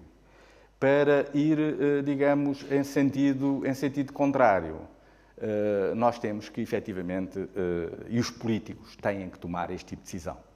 Os políticos não podem ser movidos pelas suas ideias pessoais, têm que ser responder aos anseios das opiniões públicas. Daí que a discussão destas questões sejam particularmente relevantes. Achamos que, à medida que nos aproximamos das eleições para o Parlamento Europeu, que vão ocorrer em menos de um mês, os nossos políticos não dizem rigorosamente nada sobre isto. É exatamente sobre trazer estas questões ao fórum da discussão que nos deve, efetivamente, mobilizar na nossa participação cívica em projetos. E eu deixava-vos aqui um quadro final. Ou seja, algumas coisas têm vindo a ser feitas do ponto de vista de integração financeira. Falta concluir a união bancária. Há um aspecto, a questão do financiamento, digamos, comum, está em discussão. A construção de uma união de mercado de capitais avança timidamente. Do ponto de vista da integração fiscal, começa a falar-se agora da possibilidade de haver um orçamento comum para a zona euro. Não sabemos bem a dimensão, a tipologia das despesas, o tipo de financiamento. Tudo isto está em discussão. Não basta a França e a Alemanha concordarem com um protocolo num acordo para que as coisas nasçam. É preciso, efetivamente, alicerçar soluções técnicas e que efetivamente tenham conteúdo. Mas esta é uma questão fundamental. A partilha de riscos passa muito, digamos, por esta questão da integração fiscal. Partilha de riscos, que significa também partilha de soberania, naturalmente. Não tínhamos que ser, digamos, maniqueístas em relação a esta questão. A integração económica, que tem a ver, digamos, com os procedimentos que têm vindo a ser feitos, com a necessidade de coordenar reformas estruturais, bem, tudo isso é efetivamente também relevante. E, finalmente, a questão da integração política. Fala-se da possibilidade de vir a ser criado um Ministro das Finanças da Zona Euro. Para quê? Enfim, mais uma ação emblemática. Temos que lhe dar conteúdo, naturalmente. Um Parlamento da Zona Euro. Reparem o risco que isto pode daqui decorrer. É que a Zona Euro se autonomiza em relação ao resto do projeto da União Europeia, caso não se venham a concretizar as novas adesões que estatutariamente estão até reconhecidas. Ou seja, um Eurogrupo com funções legislativas, caso que começa-se efetivamente a falar. De resto, as propostas a serem trabalhadas para o novo orçamento comum vão ser efetivamente discutidas dentro do Eurogrupo. E aí, digamos, são novamente os governos nacionais, na sua análise custo-benefício, a darem os aportes para este tipo de solução. É tudo isto, desculpem se vos macei, mas mostrar que, para lá de uma escolha, escolher um modelo de governação não é apenas uma questão técnica. Tem a ver exatamente muito com o nível de ambição que se quer e o nível de partilha até onde se quer ir. E eu creio que essas questões não foram devidamente equacionadas desde o início e nem sempre tiveram o tratamento que deveriam ter. Obrigado.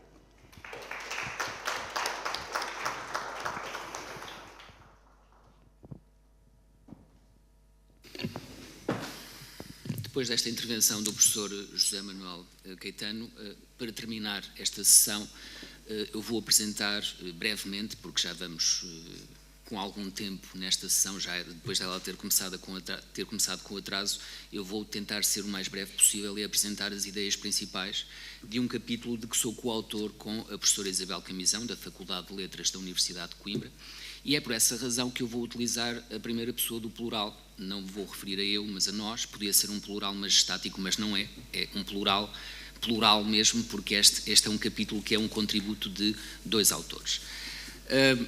O capítulo parte de um pressuposto que é a identificação da crise da zona euro e de como essa crise tem origem, por um lado, nas vulnerabilidades da própria zona euro, que eu irei muito brevemente referir, mas, ao mesmo tempo, de como a crise, pelo menos em termos teóricos, lançou um desafio para a reconfiguração da zona euro. Ou seja, haveria a oportunidade de abrir algumas janelas de mudança, algumas delas foram aproveitadas, outras não, a nosso ver, e aquilo que nós nos propomos fazer é, a partir do momento em que a zona euro foi confrontada com esta crise tão intensa ao ponto de pôr em causa a própria sobrevivência da União Económica e Monetária, vamos identificar o que é que foi feito, quais foram as alterações introduzidas na governação da zona euro e, muito importante para nós, e é este o nosso enfoque no capítulo, um enfoque muito mais direcionado para uma abordagem da ciência política do que para uma abordagem estritamente económica, verificar as alterações institucionais, ou seja, quais foram as instituições que consideramos ganhadoras no rescaldo da reforma da zona euro e quais são as instituições que consideramos perdedoras, para, em conclusão, lançarmos algumas interrogações a que não quisemos dar resposta no capítulo, mas que seriam interrogações para futuras conversas, por assim dizer, ou para futuros projetos. Ora, começando pelo início, olhando para a literatura sobre a União Económica e Monetária, é fácil encontrar um grande número de autores, sobretudo economistas, mas também politólogos, que desde o início identificaram algumas das fragilidades na construção da União Económica e Monetária. E talvez a principal fragilidade fosse esta. Ao nível oficial, a retórica era: a partir do momento em que criarmos a moeda única, vai-se intensificar a integração económica entre os países, e quanto mais se intensificar a integração económica entre os países, menores serão as probabilidades de crises assimétricas, ou seja, de crises afetando o país A, o país B, o país C, mas não os restantes países da zona euro. E como este foi, digamos, o principal pressuposto da construção da União Económica e Monetária, em consequência, a zona euro não previu mecanismos que acautelassem a possibilidade de crises afetando um ou outro país. O problema é que, passado alguns anos, desde a fundação da zona euro, a zona euro teve um choque frontal com a realidade. E o choque frontal com a realidade foi a crise, a chamada crise da zona euro, que inicialmente era uma crise que afetava apenas alguns países, a Grécia, a Irlanda, Portugal, numa outra dimensão, a Espanha, a Itália, depois mais tarde Chipre, mas não todos os países. E, portanto, a emergência desta crise significou o desmistificar de uma ideia fundacional da zona euro, que era: não há crises afetando um ou outro país. Quando houver crises, elas vão afetar todos os países da zona euro por igual. Obviamente que, se a zona euro não foi construída neste pressuposto, quando a crise emergiu e afetou os países que eu identifiquei, a zona euro não estava preparada com mecanismos para lidar com as crises que estavam a afetar esses países e, mais tarde, com a crise, aquilo que se convencionou chamar a crise da zona euro. E assim se entende que, se fosse necessário reformar o modelo de governação económica da zona euro, algumas ideias começaram a surgir, umas muito mais ambiciosas do que outras, as menos ambiciosas, claramente, do ponto de vista das instituições da União Europeia e dos governos nacionais, porque aí pesavam, acima de tudo, interesses nacionais. E os interesses nacionais sempre funcionaram como um travão a ideias mais ousadas sobre como reformar a zona euro. Daí que esta reforma da zona euro que nós tivemos, e que já foi aludida em parte pelo professor João Loureiro e também pelo professor José Manuel Caetano, tenha sido uma reforma minimalista. Foi uma reforma de mínimos, claramente, que eu diria que tem dois grandes eixos. Já ouvimos aqui também um terceiro eixo pelo professor João Loureiro, que é a União Bancária, mas eu não vou considerar a União Bancária, vou-me concentrar apenas em dois grandes eixos. Primeiro, a criação de um mecanismo que institucionalizou a resposta da zona euro para a necessidade de socorrer financeiramente países. Esse mecanismo, que inicialmente era o Fundo Europeu de Estabilização Financeira, mas era um mecanismo provisório, depois foi transformado num mecanismo definitivo, o Mecanismo Europeu de Estabilidade, que obrigou a uma pequena revisão dos tratados. Portanto, por esta via nós tivemos uma resposta constitucional da União Europeia, mas depois tivemos um outro alicerce da reforma da zona euro, que foi ao nível institucional. Ou seja, a aprovação de determinadas medidas não através de revisão dos tratados, mas por via legislativa. Ou seja, não tão solenes, porque uma revisão dos tratados é muito mais solene, muito mais importante do ponto de vista político do que uma simples alteração legislativa, e por outro lado com uma diferença muito importante, que é esta. Ao passo que uma revisão dos tratados exige a aprovação de todos os Estados-membros, alterações legislativas da União Europeia, em regra, são aprovadas por maioria qualificada. Seria muito mais fácil, como foi o caso, alterar ou introduzir essas medidas que fizeram parte do pacote legislativo da reforma da zona euro por via legislativa do que por via da revisão dos tratados. E foi isso que aconteceu. Foi isso que aconteceu e estes ajustamentos institucionais, ou destes ajustamentos institucionais, nós identificamos instituições que claramente se saldaram como as instituições vencedoras, que reforçaram os seus poderes, e por outro lado identificamos instituições que são aquelas que consideramos perdedoras. Do lado das instituições vencedoras, nós identificamos o Eurogrupo, que é uma versão mais reduzida do Conselho de Ministros de Economia e Finanças apenas para os 19 Estados-membros da zona euro, e também identificamos o Banco Central Europeu. Ao nível do Eurogrupo, o que é importante salientar é, em primeiro lugar, que, ao contrário do que acontece com as instituições da União Europeia que têm um enquadramento institucional, que estão reconhecidas formalmente nos tratados, o Eurogrupo não está reconhecido em tratado nenhum. Ou seja, para todos os efeitos, o Eurogrupo é, digamos, um organismo informal que, por ser informal, não tem a mesma solenidade e a mesma importância legal e política que têm as instituições cujo estatuto está reconhecido nos tratados.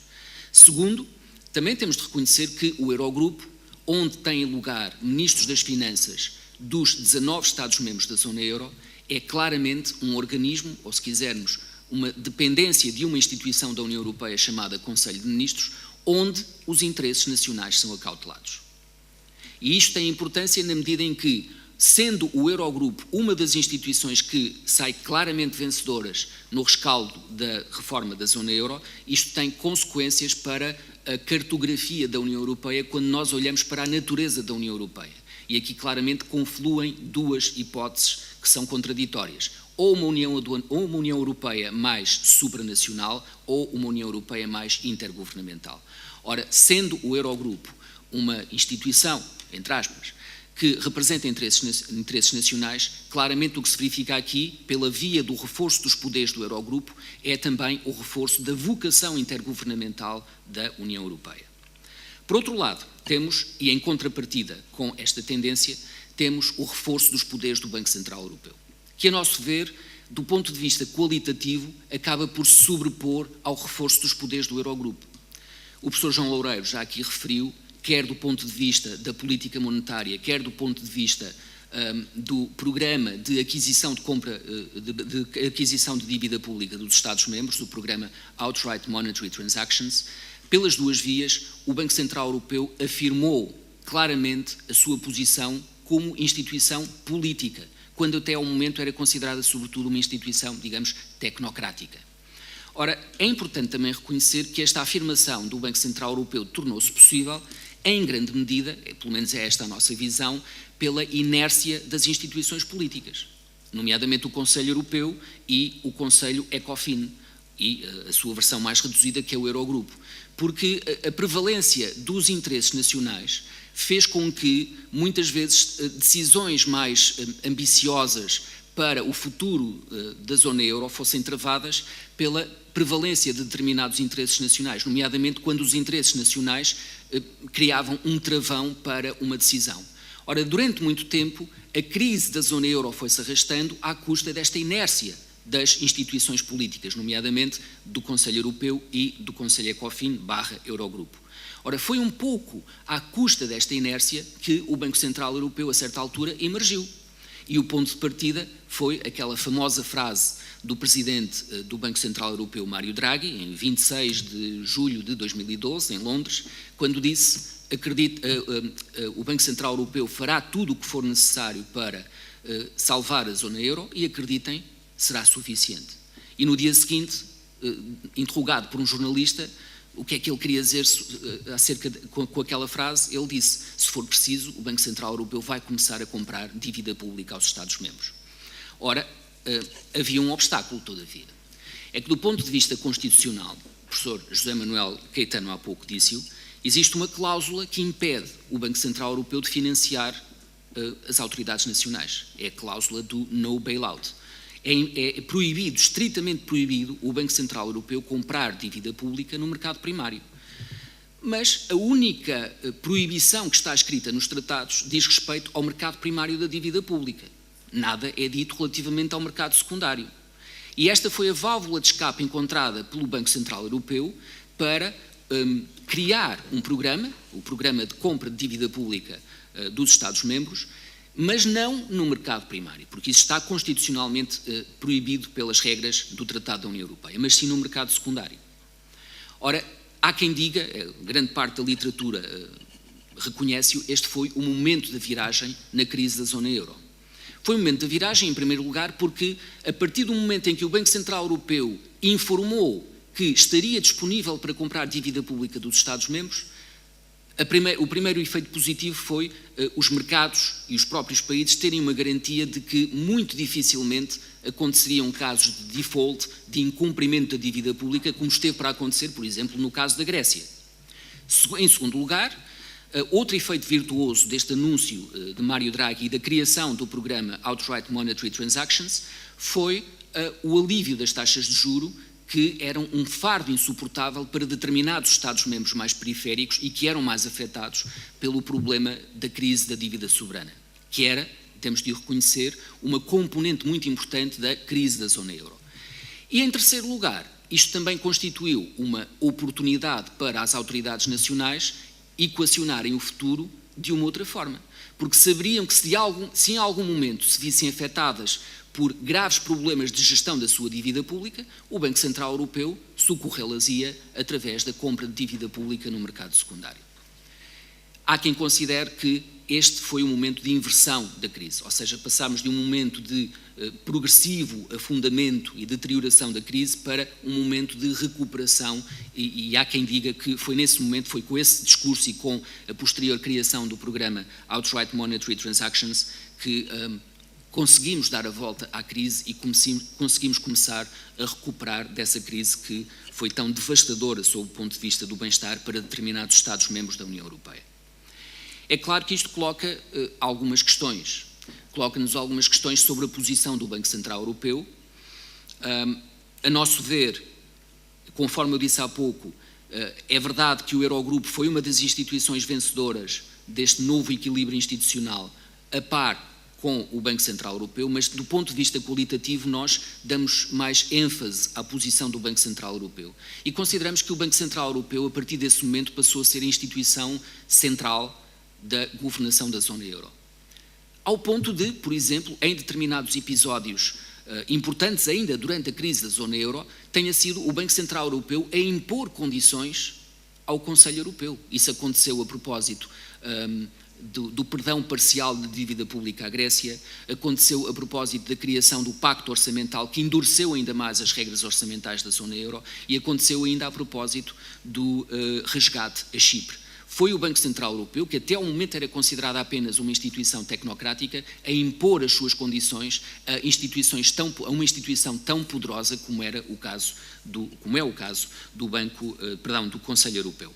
Mas isto também coloca outras questões, nomeadamente se não estaremos aqui perante um momento de ruptura constitucional, isto é, se o Tratado da União Europeia proíbe expressamente o Banco Central Europeu de comprar dívida pública dos Estados-membros no mercado primário, é certo, não o proíbe no mercado secundário, mas a questão pode-se colocar na mesma, do ponto de vista da ontologia do princípio que está subjacente, do ponto de vista jurídico-político, se não é a mesma coisa proibir a compra de dívida pública no mercado primário e no mercado secundário. Ou se permitir no mercado secundário não é apenas um expediente para dar a volta a uma regra que está claramente afirmada no tratado e que proíbe o Banco Central Europeu de comprar dívida pública no mercado primário. A terceira consequência que resulta desta ascensão do Banco Central Europeu, no plano das instituições da União Europeia, particularmente da governação da zona euro, tem a ver com algo que julgamos introduzir um fator adicional de risco na governação da zona euro, que é a excessiva dependência do Banco Central Europeu. Aliás, antes do Banco Central Europeu terminar com o programa Outright Monetary Transactions, havia muitos rumores e muita preocupação, sobretudo entre os governos nacionais, sobre a decisão ou não de terminar esse programa. Parece que estamos viciados na compra de dívida pública por parte do Banco Central Europeu e que esse pode ser um fator de dependência estrutural da zona euro, com outras consequências que eu já daqui a pouco vou referir. Muito rapidamente, do lado dos perdedores. Nós, inicialmente, identificámos dois perdedores que eram a Comissão Europeia e o Parlamento Europeu, mas eu vou-vos confessar uma coisa, acho que nem o José Manuel sabe isto, os dois coautores não se entenderam muito bem relativamente à posição da Comissão Europeia. Eu digo-vos, para mim a Comissão Europeia é um perdedor, para a Isabel não é. E como a Isabel já tinha publicado trabalho em publicações anteriores, em que defendia a posição da Comissão Europeia no que diz respeito ao reforço dos seus poderes no rescaldo da crise da zona euro, nós chegámos a um compromisso que é, ok, não vamos considerar a Comissão Europeia um perdedor, mas também não vamos considerar um vencedor. Vamos colocá-lo ali num patamar intermédio entre alguém que perdeu e alguém que poderia ter ganho, mas não ganhou. Aliás, se nós olharmos para a literatura que foi publicada a propósito disto, existe uma divergência muito grande. Existem autores que consideram que a Comissão Europeia claramente saiu perdedora, ao passo que outros autores consideram que, de uma forma muito discreta, a Comissão Europeia conseguiu ganhar poderes como consequência do ajustamento institucional na governação da zona euro. A nossa conclusão é esta: a Comissão Europeia sempre tem pautado a sua posição por um papel que nós apelidamos como oportunismo intencional. Oportunismo intencional, ou seja, a Comissão Europeia define determinados objetivos, mas tem flexibilidade para usar meios para alcançar esses objetivos. E é esta flexibilidade que muitas vezes dá a entender que a Comissão Europeia parece que é um ator muito discreto, quando se verifica na realidade que é um ator que consegue, de alguma forma, marcar a agenda política através de, por exemplo, de estudos que são publicados sob o alto patrocínio da Comissão Europeia, ou através de recomendações que, por exemplo, no âmbito do semestre europeu, a Comissão Europeia pode fazer aos Estados-membros para alterarem os seus planos orçamentais. Seja como for, nós consideramos que a posição da Comissão é um pouco incerta, ou seja, fica ali a meio caminho entre os perdedores institucionais e os ganhadores institucionais. Claramente, quem é um perdedor é o Parlamento Europeu. Isto não quer dizer que o Parlamento Europeu tenha perdido poderes, porque o Parlamento Europeu não tinha praticamente nenhum poderes no modelo original de governação da zona euro. Aliás, a posição da Comissão Europeia era idêntica, com uma diferença.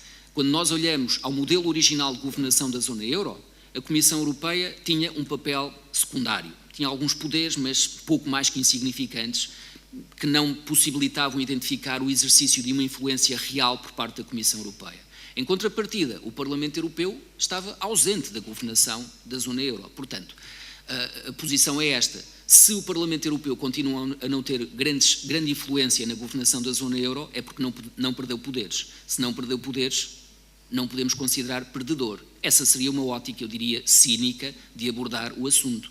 Não nos parece. Parece-nos que houve uma oportunidade para uma reconfiguração institucional inerente a um novo modelo de governação da zona euro. É verdade que esse novo modelo de governação foi timorato, foi uma reforma minimalista, e talvez isto explique que o Parlamento Europeu não tenha sabido aproveitar a oportunidade para ser uma instituição mais presente na governação, mais influente na governação da zona euro. O único ganho de causa, digamos assim, que o Parlamento Europeu conseguiu obter vem do diálogo de política monetária com o Banco Central Europeu. Mas, mesmo aí, nós não podemos atribuir grande importância, porque, primeiro, este modelo de coordenação entre o Banco Central Europeu e o Parlamento Europeu é informal, não está escrito em lado nenhum. Segundo, não é obrigatório. Isto quer dizer que o Banco Central Europeu só coopera com o Parlamento Europeu se e enquanto lhe apetecer. E terceiro, o que resulta deste modelo de cooperação entre o Parlamento Europeu e o Banco Central Europeu não são medidas vinculativas, ou seja, o Banco Central Europeu não está obrigado pelo que resulta deste diálogo com o Parlamento Europeu. Para terminar, parece-nos claro que o principal ganhador neste novo modelo institucional da zona euro foi o Banco Central Europeu, sobretudo a partir do momento em que o Banco Central Europeu definiu e passou a aplicar o programa Outright Monetary Transactions, mas também nos parece que há aqui algumas questões que ficam por resolver, e são as tais questões que nós lançamos na conclusão do capítulo e às quais não damos respostas. Primeiro, quando nós olhamos ao modelo de governação da zona euro, fica claro que existia uma nítida distribuição de competências ao nível da política económica, ou seja, uma centralização da política monetária, o Banco Central Europeu como instituição exclusivamente competente para tomar decisões sobre a política monetária e, do outro lado, uma descentralização da política orçamental. Política orçamental, competência dos governos nacionais, obviamente sujeitos às regras orçamentais da zona euro, nomeadamente o Pacto de Estabilidade e Crescimento, o Semestre Europeu, o Pacto Orçamental. Uma clara distribuição de competências e com uma salvaguarda adicional na perspectiva do Banco Central Europeu, que foi um forte estatuto de independência política. Não há no mundo Banco Central mais politicamente independente do que o Banco Central Europeu. Porque talvez houvesse suspeitas que outras instituições da União Europeia ou os governos nacionais pudessem tentar interferir com a condução da política monetária. Mas a partir do momento em que o Banco Central Europeu começa a comprar dívida pública, a pergunta que se lança aqui é se não há aqui uma inversão de papéis. E se aquilo que se temia, que era uma intrusão dos governos nacionais na política monetária, não acaba por acontecer, ao contrário. Uma intrusão, mas muito bem-vinda, diga-se, pelos governos nacionais, uma intrusão do Banco Central Europeu numa área de competência que é dos governos nacionais. Temos de reconhecer que não é uma intrusão explícita, mas sim indireta, porque a partir do momento em que o Banco Central Europeu compra dívida pública e alivia o fardo que é suportado pelos Estados-membros que têm mais problemas na gestão da dívida pública, indiretamente o Banco Central Europeu está a dar uma mãozinha, se me é permitida a expressão, às autoridades nacionais na gestão da sua política orçamental. É claro que existe um argumento, e esse argumento costuma ser utilizado como o argumento derradeiro, irrebatível, por parte do Banco Central Europeu e por parte de quem defende a posição do Banco Central Europeu, e que é esta: a decisão do Banco Central Europeu de passar a comprar dívida pública dos Estados-membros foi uma decisão de última instância. Foi a tábua de salvação, por assim dizer, para salvar a zona euro. E isso, na perspectiva de quem defende esta posição, é o argumento decisivo para conferir legitimidade à decisão do Banco Central Europeu de passar a comprar dívida pública e assim, de uma forma indireta, auxiliar na gestão da política orçamental dos Estados-membros. Mas estas, conforme eu digo, e isto ficou no capítulo nas conclusões do capítulo que faz parte deste livro, são perguntas que nos ocorreram e que deixamos para, a título de repto, de desafio para futuras investigações. Muito obrigado pela vossa atenção. Agora passaríamos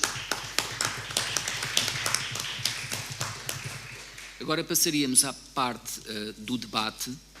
Já temos poucas pessoas aqui no auditório da Universidade Fernando Pessoa, não sei como é que está na Universidade de Évora, mas nós sabemos que existe aqui uma possibilidade de a Universidade de Évora, de alguém da Universidade de Évora dirigir questões, mas que julgo que passam pelo computador, não é? Não sei se está aí alguém.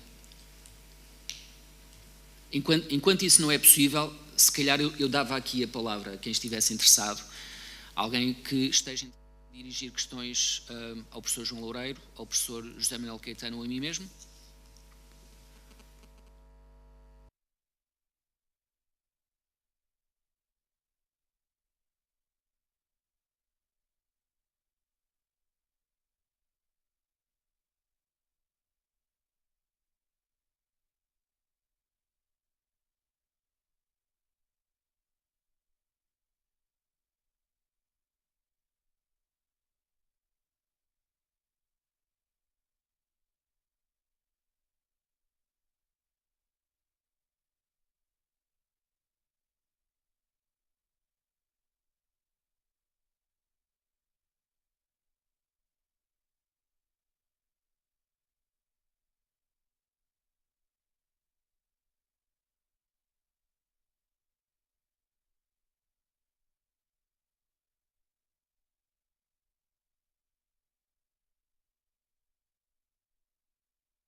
Como repararam, as condições da audição não foram famosas, o que significa que é também um processo de aprendizagem, naturalmente.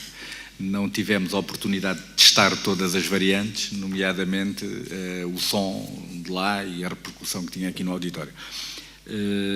Eu creio que a professora Elsa, que é a colega que comigo partilha a lecionação da cadeira de Economia da Integração Europeia, onde estavam a maior parte dos alunos, que entretanto tiveram outra aula e saíram, naturalmente. Eu não percebi bem a questão que ela colocou, por isso torna-se difícil responder, não é? Ela acho que relacionou qualquer coisa referiu qualquer coisa sobre a possibilidade de fazermos, digamos, uma nova reflexão, até tendo em conta alguns desenvolvimentos que têm a ver com o Brexit. Pois, não sei, um dos capítulos da nossa obra, nomeadamente, creio que é o capítulo 9, feito pelo Francisco Torres e a Annette Bongard, eles referem exatamente essa questão. E acham, em opinião deles, que a eventual saída, concretização do Brexit poderia acelerar o processo de consolidação da zona euro. Nomeadamente, poderia efetivamente estimular até os países que permanecem de fora, enfim, por incumprimento ainda de critérios, a maior parte deles, a integrarem-se no projeto. Eu não tenho muita reflexão adicional a dizer sobre isto, até porque, como sabem, o Reino Unido está fora, por opção própria, fora do processo da unificação monetária, mas acredito que os impactos que a experiência traumática da negociação da saída do Reino Unido, principalmente as indecisões que tem havido por parte do Reino Unido sobre a definição do modelo de saída e, digamos, a aprovação de um acordo, sinalizam perfeitamente, e reparem, ao nível da União Europeia, os compromissos do Reino Unido são muito até inferiores àqueles que os países e aos impactos que os países integrados no euro têm. Há aqui, digamos, uma leitura interessante, é que a partir deste momento os aventureirismos, nomeadamente a recolha de dividendos do ponto de vista político sobre determinado tipo de posições em relação ao processo de integração europeia, podem ter custos pesados para os países envolvidos. Eu sei que a Europa foi construída, digamos, por uma política de pequenos passos, de negociação permanente, de muita abertura, tentando gerar sempre o máximo de consensos, mas, naturalmente, à medida que a integração institucional progrediu, a integração estrutural das economias foi-se verificando. E eu creio que hoje a reação dos agentes económicos que tiveram perante a possibilidade do Brexit, nomeadamente com os desinvestimentos, as deslocalizações e tudo mais, adverte seriamente que num mundo globalizado como o de hoje não se pode voltar ao passado sem custos. E essa é efetivamente o único comentário que eu me, enfim, atrevo a formular para uma questão sobre a qual não entendi, porque não ouvi, digamos, a intervenção original. Eu não sei se o Paulo ou o João querem referir algo adicional sobre esta questão.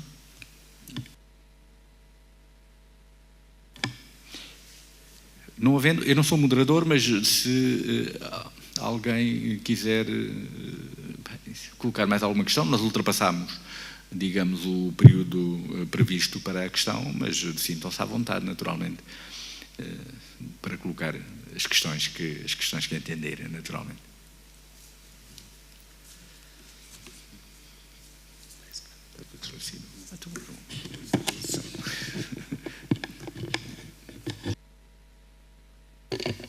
Sendo assim, não havendo mais questões, devo outra vez agradecer ao professor João Loureiro a amabilidade que teve em vir aqui à Universidade de Fernando Pessoa falar sobre a adaptabilidade da governação da zona euro.